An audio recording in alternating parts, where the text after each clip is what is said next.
嗨，大家好，我是躺平叔。今天是2025年3月1号，这一期咱们继续聊聊俄罗斯入侵乌克兰，看一看乌克兰战场上也有什么变化。今天是俄罗斯侵略乌克兰的第1101天，也是乌军进入库尔斯克的第207天。前线共发生110次战斗。第25独立空降师西切斯拉夫旅的伞兵解放了顿涅茨克州波克罗夫斯克前线的科特林村，也就是红军村附近的科特林村。乌军持续对俄炼油厂发动袭击。乌总参证实，乌国防情报局无人机部队和其他单位一起行动，于25日到26日夜间打击了俄军在克拉斯诺达尔边疆区的克里米亚半岛上若干目标，包括军用机场以及图阿普谢的炼油厂，其产能为每年1200万吨，超过90%的石油产品用于出口，又是俄罗斯的钱袋子打掉了。根据乌克兰军方和观察员前线的局势分析，在这个新帕夫利夫卡方向，这仍然是最艰难的方向，与其他方向不同，这里的局势不言自明，敌人开始对康斯坦丁诺夫卡施加巨大压力。我们的一些士兵仍坚守阵地，而另一些则逐渐开始撤退。这是在扎波罗热前线，在大诺沃谢利夫卡方向，这里的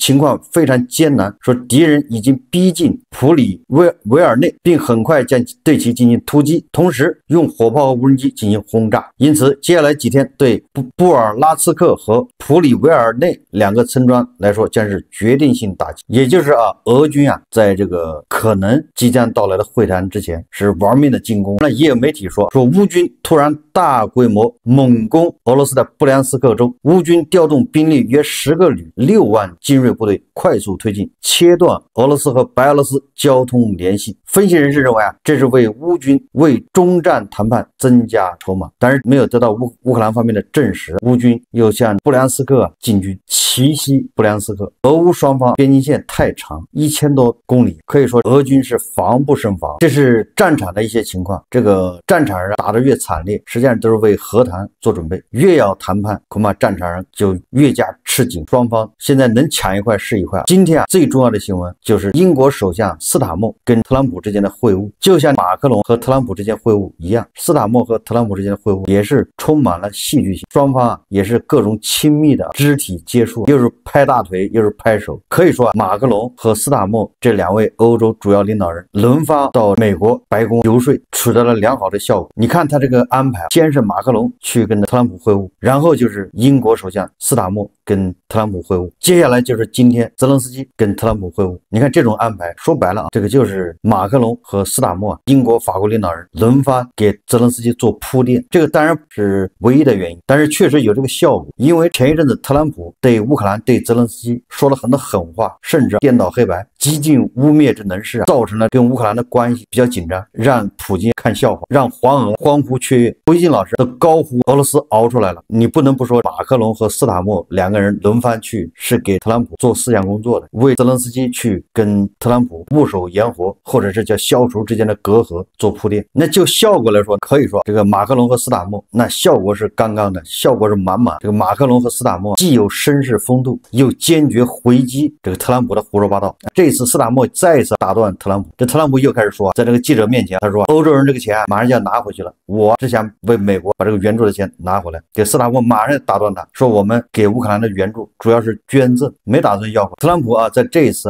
对吧，跟那个斯塔默的会谈中那就显得更加正常了。就在昨天还是前天，这个特朗普又放了一炮，说要给欧盟加关税，说欧盟的成立就是为了对付美国。你说特朗普就是个满嘴跑火车，想怎么说今天在记者会上有记者就问特朗普，他说你说这个泽连斯基是独裁者，结果特朗普怎么说他说我说过这话吗？我怎么可能说这种话呢？总之他不承认。完了后面他又跟记者说他说泽连斯基是乌克兰最伟大的总统，大概这个意思，开始表扬泽连斯基。所以你说你抓着特朗普的说的，你跟他较劲没有意义，他说过的他不承认的，对他来说没有任何心理负担，他想怎么说怎么。斯塔默在吹英美两国的友好往来、深厚的历史友谊等等，结果特朗普突然插话他说英国能够单独面对俄罗斯的进攻吗？搞得斯塔默非常尴尬。这就是特朗普的这个跟人打交道谈判的方式，不按常理出牌。特朗普一口咬定欧洲给乌克兰的钱那都是能要回去的，都是有抵押的，都是贷款，只有美国拜登糊涂，援助乌克兰的钱那是真金白银，我现在就把这钱要回。这个引起了斯塔默公开反驳他，跟马克龙反驳他一样。我们再说说斯塔默这一次到美国访问，可以说是不如使命。首先，斯塔默在特朗普会见之后这个记者会上，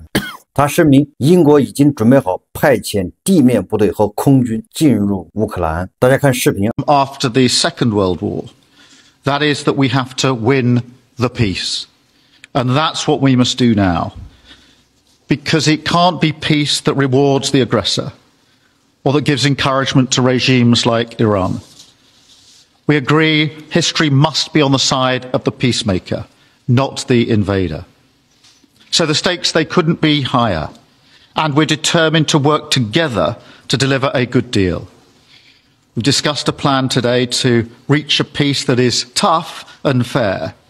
that Ukraine will help shape, that's backed by strength, to stop Putin coming back for more. I'm working closely with other European leaders on this, and I'm clear that the UK is ready to put boots on the ground and planes in the air to support a deal, working together with our allies, because that is the only way that peace will last. 那这个是板上钉钉啊，这个俄罗斯人怎么接受呢？这个斯塔默还说啊，任何奖励侵略者的和平都是不存在的，我们必须赢得和平，历史必须站在受害者一边，而不是侵略者一边，赌注极高，我们已准备好共同努力，达成真正公正的协议。在历史的关键时刻，美国人站在了侵略者一方，幸好特朗普也就是嘴上说说，没有采取实际行动。这一回特朗普就跟媒体说，他要争取为乌克兰多要回土地。特朗普强调他与泽连斯基的关系良好，但后来由于美国希望得到乌克兰对待欧盟那样的待遇，因此这种关系变得有点紧张。他反过来说，这个事不能赖我，是因为我们希望你乌克兰对美国和对欧盟一视同仁，你给欧盟还钱，那你也给我们美国还钱。所以特朗普跟泽连斯基关系就有点紧张，这个纯粹就是他自己撒谎。马克龙和斯塔默一再强调，欧洲援助乌克兰的钱是捐赠，不要还的。当然了，特朗普他自己有自己的一本账，或许他认为你乌克兰迟早要加入欧盟，你加入欧盟就带着嫁妆进去了，这我这个费力给你又是援助又是出钱帮你打赢了，完了你加入欧盟，欧盟是得利者，那我美国啥也没得着。特朗普他作为商人他就这么考虑，但是话他也不能说明白，所以他见到马克龙说这个欧洲人把钱拿走了，见到斯塔默还说欧洲人把钱拿走了。我认为特朗普的他考虑问题的方式你不能按正常人去理解，你乌克兰加入欧盟，你那些矿场不都是嫁妆吗？欧洲人得到那些矿场不就相当于变相的把钱拿回去了吗？所以这里面就签出了协议。这个美乌矿产协议那真的叫一波三折。就昨天应该是北京时间27号晚上，泽连斯基先去波兰乘飞机，他先到爱尔兰，从爱尔兰飞美国，这么个行程。根据媒体报道，法国的媒体报道，泽连斯基到了波兰的时候对记者讲话，你想他行程已经开始了，他居然跟记者说跟特朗普的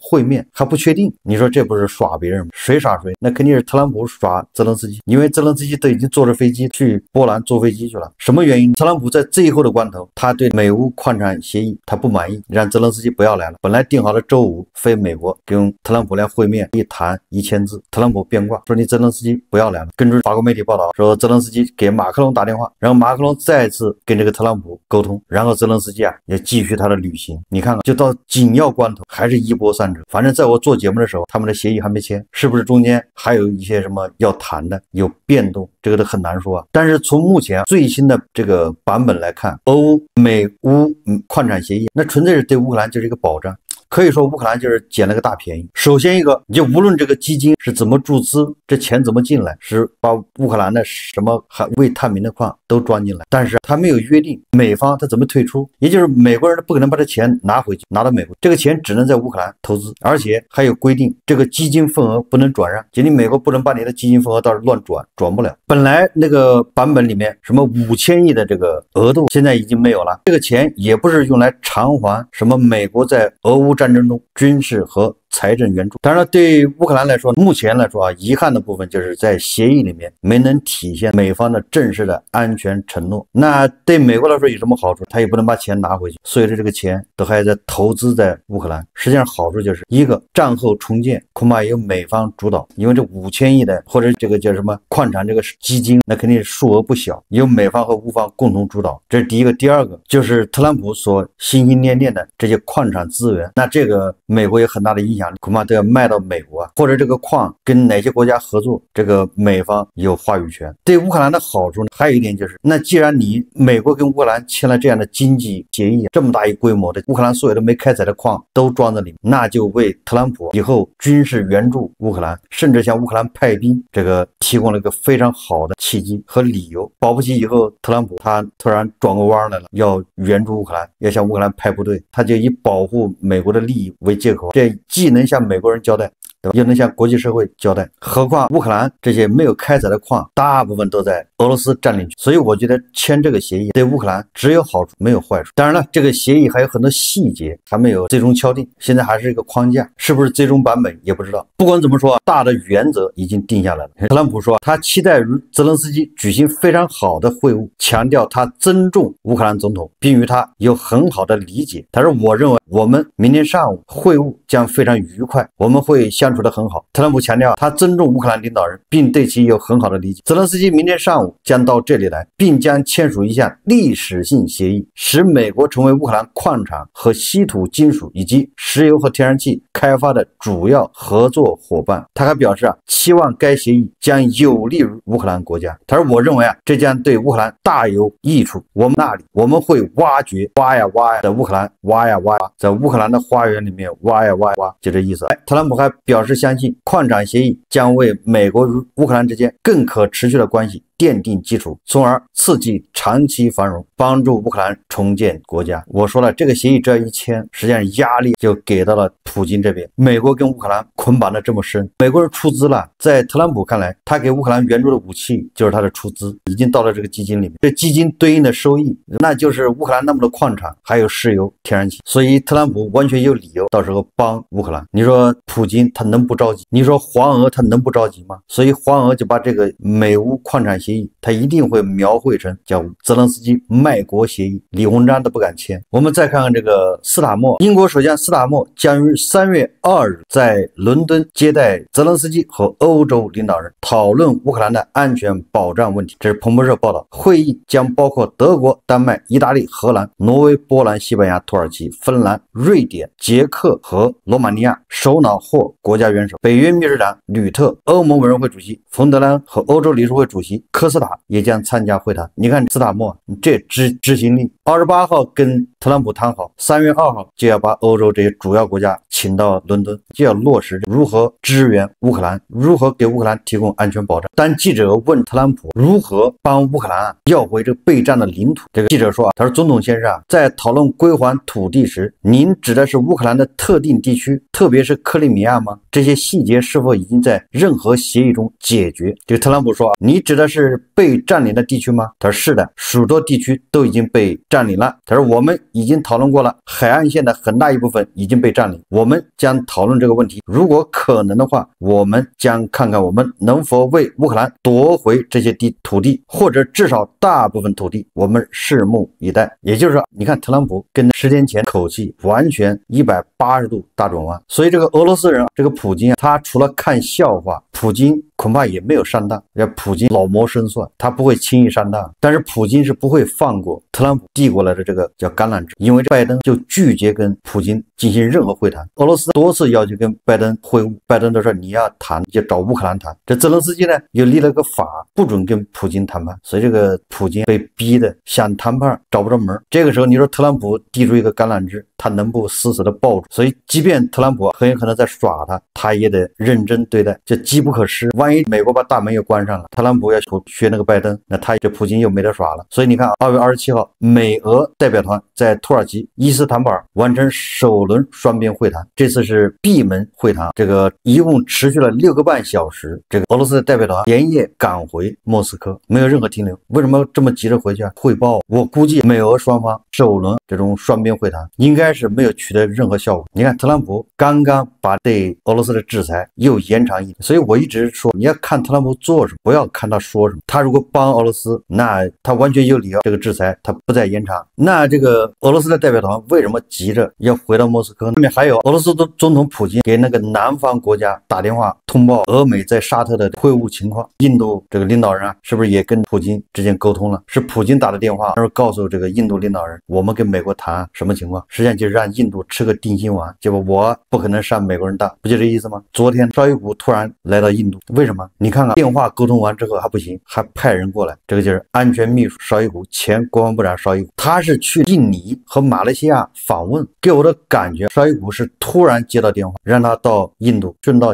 去趟印度，正好又顺路把美俄在伊斯坦布尔的会晤要跟印度汇报，也就是打消印度的顾虑。从这个就可以看出这普京现在也害怕被特朗普耍，所以他特别想抱特朗普的大腿，想一头扎进这个美国的怀抱，但是害怕特朗普耍他，一把扑个空，结果鸡飞蛋打，对吧？两头不落好，这边把印度得罪了，那边美国也没抱住，所以你看普京是小心翼翼的，一面要跟这个特朗普眉来眼去的打情骂俏，一边还不能让这个印度起疑心。普京已经感受到来自特朗普的压力，对吧？特朗普这几天频频放话，俄罗斯要让步，今天又说这个要为乌克兰要回领土，跟乌克兰签矿产协议。大家应该能够发现，特朗普他对俄罗斯、对印度可以说叫好话说尽，坏事干绝。当然了，也不能说的这么恶劣，至少可以说是叫口惠而实不至，就是嘴上特别客气，嘴上让着你，动不动还夸你，但是该加关税根本就不含糊，面带微笑的给你来一刀，关税给你再加。对俄罗斯也是这态度。你反过来看到对乌克兰，虽然他对乌克兰又是骂又是污蔑，但是好处该给还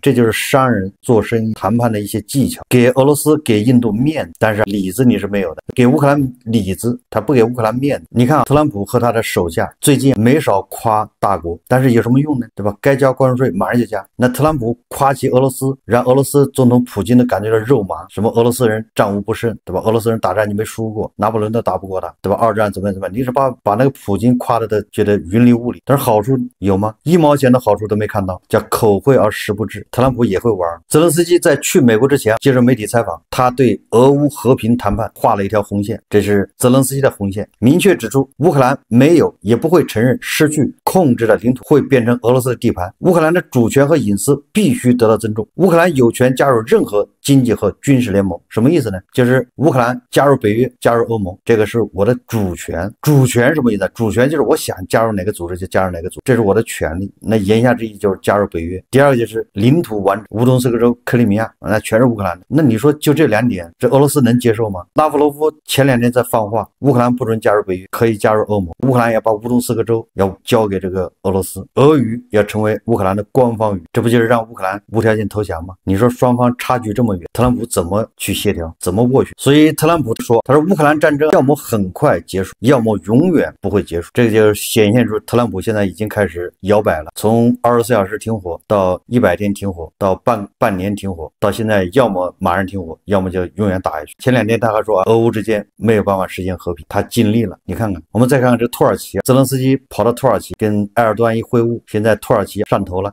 说土耳其准备帮助乌克兰重建基础设施。土耳其宣布紧急启动招标程序，旨在帮助乌克兰修复基础设施，其中优先项目包括道路和海关检查站。土耳其的媒体报道了这一消息。土耳其驻基辅大使馆代表与乌克兰国家基础设施发展和更新机构进行了会谈，讨论了目前土耳其公司在乌克兰执行的工程项目，并探讨了未来合作的潜在可能。潜在的合作领域涵盖能源、能效提升、社会住宅和供水等方面。乌克兰方面已经向土耳其合作伙伴提供了计划于2025年实施的重要项目信息。还是这个埃尔多安下手快啊！你看看，美国人刚跟乌克兰要签这个矿产协议，土耳其就跟乌克兰签重建基础设施这个协议。你签了协议，你就得保护它。土耳其的想法跟这个特朗普想法大概一样，为他以后出兵干涉打下一个基础。那至少他可以派部队保护他施工，他那基础设施，你前面施工完了，后面被俄罗斯给炸了，那算谁的？搞一些防空武器过去，那不是顺理成章吗？实际上，这个埃尔多安相当于暗中在帮助乌克兰，既赚了钱，也要帮助乌克兰。至于欧洲这一国家，各自领各自的任务，继续支援乌克兰。这个北约承诺向乌克兰提供数十亿美元的援助和安全保障。挪威计划在乌克兰生产